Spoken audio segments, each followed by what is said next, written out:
PPT join कर लो, आप teacher हो जाओ।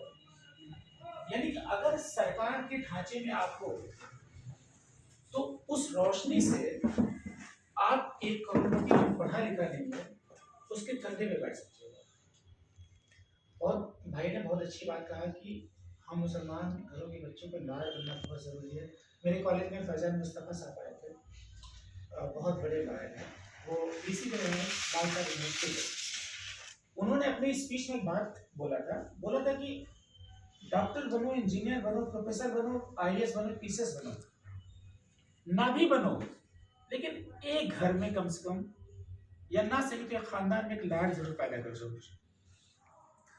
आप लायर रहोगे ना, कानून की जानकारी आपको रहेगी, आपको कोई पुलिस वाला बेवकूफ नहीं बना पाएगा, और आपको कोई किसी भी पॉलिटिकल पार्टी का जो एक बाहरी खिलाड़ी होता है आपको बेवकूफ नहीं बना पाएगा। कौम की खिदमत सिर्फ पैसे कमा लेने से नहीं होता है, कौम की खिदमत होती है इल्म हासिल करके आपको आगे बढ़ने की वजह से।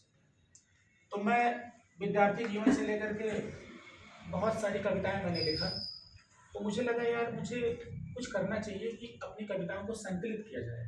बहुत बड़ा शायर नहीं हूँ, बहुत बड़ा कवि नहीं, मंची नहीं हूँ, लेकिन हमारी जो टूटी फूटी कविता है उसको किताब का शक्ल दिया जाए। मेरे जहन में एक बात आई, एक किताब मैंने भाई को दिया, अभी फैसल भाई से परसों मुलाकात हुई दिल्ली में, दीवार उस पार मैंने टाइटल रखा है, और उस किताब में 69 पोएम्स है। ये मेरे छात्र जीवन से लेकर कोविड के पहले तक की मुख्य रचना है। अभी मेरे पास कम से कम 2 किताबों का मेरे पास रचना है। तो मेरे जहन में बात है कि कल मैं जाऊँ दुनिया से, मेरी नस्लें बोली कि हाँ मेरे चाचा मेरे दादा राइटर थे, कुछ लिखा करते थे, मैं कुछ छोड़ के जाऊँ। तो मैं इनसे बहुत मुतासिर हुआ सोशल मीडिया पे। फैसल भाई से मेरी वर्चुअल दुनिया में मुलाकात हुई, इनसे पहली मुलाकात मेरी परसों हुई है, अभी नॉर्थ एवेन्यू में सांसद संजय भाई के घर पे। सोचिए वर्चुअल दुनिया में इतनी ताकत है कि ऐसे भाई ऐसे दोस्त से मुलाकात मिली हुई, जो वाकई ये जो काम कर रहे हैं ना, कहते हैं हैंडसम है माशाल्लाह। कल परसों में मिला, दिन से बोला कि मॉडलिंग कर ट्राई किए कभी, फिर उन्होंने कहा हाँ भाई कॉलेज लाइफ में कभी होता है। इतना खूबसूरत इतना हैंडसम होते हुए भी चाहते थे ट्विटर फेसबुक इंस्टाग्राम पे कुछ गर्लफ्रेंड बना लेते, रात में से सो जाते, बड़ा मस्ती करते, बातें करते, लेकिन उन्होंने कौम की खिदमत के लिए, इल्म को आगे बढ़ाने के लिए, ये जो खिदमत अवाम एक कोशिश है इसको अंजाम तक पहुँचाने के लिए हमें आपको मिलकर काम करना पड़ेगा। जो जिस हैसियत पे है, जिस पायदान पे है, उसमें अपना अतुलनीय योगदान देना पड़ेगा। मैं भी इलाहाबाद से दिल्ली आया, और दिल्ली रह करके कुछ सांसदों से विधायकों से भी अपनी किताब का प्रचार किया। भाई ने 1 महीना बता दिया, ये किताब सिर्फ 10 जनवरी को लॉन्च हुई। कितना तारीख को? 10 जनवरी। आज कितने हैं? 14। 11 सुबह आउट ऑफ स्टॉक हो गया। यानी कि मैंने 1 हफ्ते से इतना प्रचार कर दिया किताब की कि 400 किताबें मेरी सिर्फ 1 हफ्ते के अंदर बिकी। अब तो वो जो पब्लिकेशन वाला है कह रहा है कि भैया लाइफ में 10 साल हो गए मुझे किताब प्रकाशित करते हुए, इतना आमदनी किसी किताब से नहीं हुआ था। और दूसरी ये है कि अमेज़न पर all over India top book seller में 23 रैंक का मैंने इनको भेजा था, और आउट ऑफ स्टॉक हो गए। मेरे पास 10 किताबें हैं, वो भी विमोचन कराना है, इसलिए उसको फर्स्ट एडिशन का सामान रखे हैं। तो मतलब ये होता है कि आज के ज़माने में अपने आप को प्रचार करना, अपने आप को बताना भी बहुत ज़रूरी होता है, जैसे ये भाई कर रहे हैं। तो जो मुझसे छोटे हैं, मुझसे उम्र में हैं, छोटे हैं,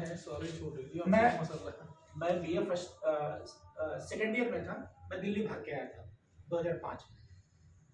दिल्ली भाग के क्यों आया था? मुझे एक्टर बनना था, एक जुनून था मेरे अंदर, मुझे एक्टर बनना है। मैं थिएटर वगैरह करता था, आया नेशनल स्कूल ऑफ ड्रामा, यहाँ मैंने आवेदन किया, मेरा वर्कशॉप में हुआ, ऑल ओवर इंडिया से 80 बच्चे सेलेक्ट हुए थे। वर्कशॉप फाइनली नहीं हुआ, तो वहाँ को एक चाय के स्टॉल वाले थे, उन्होंने कहा कि क्या नाम है? उन्होंने कहा इमरान खान।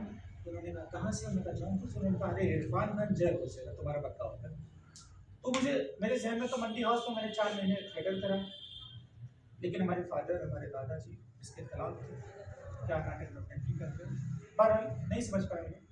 मैं वहाँ से पलायन कर गया, यानी कि माइग्रेट करके आगे लगा, वही एजुकेशन पूरा किया। अभी भी जहन में वो नाटक वाटक है, चलता रहता है। एक सपना था एक्टर बनने का, इसी वजह से मैं IAS पीसीएस नहीं बन पाया, क्योंकि मैं मूव कर गया था, चेंज कर दिया। मैं स्कॉलर बहुत अच्छा था, अगर मैं UPSC की तैयारी किया होता तो मैं पक्का ऑफिसर बनता, नो डाउट। लेकिन अब समझ में आता है फैसल भाई कि चलो जो होता है अच्छा होता है। ये जो मैं काम कर रहा हूँ ना, ये मुझे पहचान बना देश।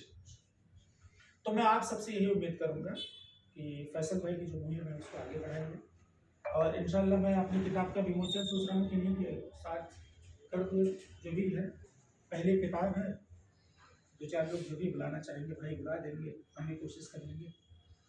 फिर दूसरी किताब जो जहन में चल रही है, इनसे संवाद हो ही गया है, तो हम ये कहते हैं कि आप भी डायरी लिखो। अब सुबह होती है ना, सुबह से शाम तक जो इंसिडेंट होते हैं उसको डायरी में नोट करो। कविता दिमाग में आता है, कविता आजकल देखिए बहुत आसान हो गया है।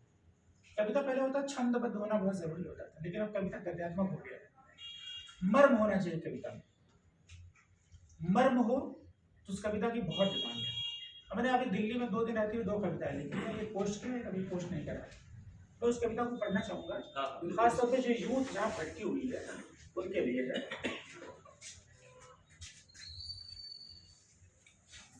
ये कविता सुबह ही मैं सोकर उठा, फजर के बाद लिखा। दिल्ली मेट्रो नव यौवनों की थरथराहट के साथ दहाड़ती ट्रेन है। मेरे प्रतीकों को समझिएगा, यूथ कैसे बर्बाद होती है। दिल्ली मेट्रो नव यौवनों की थरथराहट के साथ दहाड़ती ट्रेन है। मेट्रो ट्रेन के जिस्मानी कोच में यात्रा के दौरान ज्ञान पसीजा की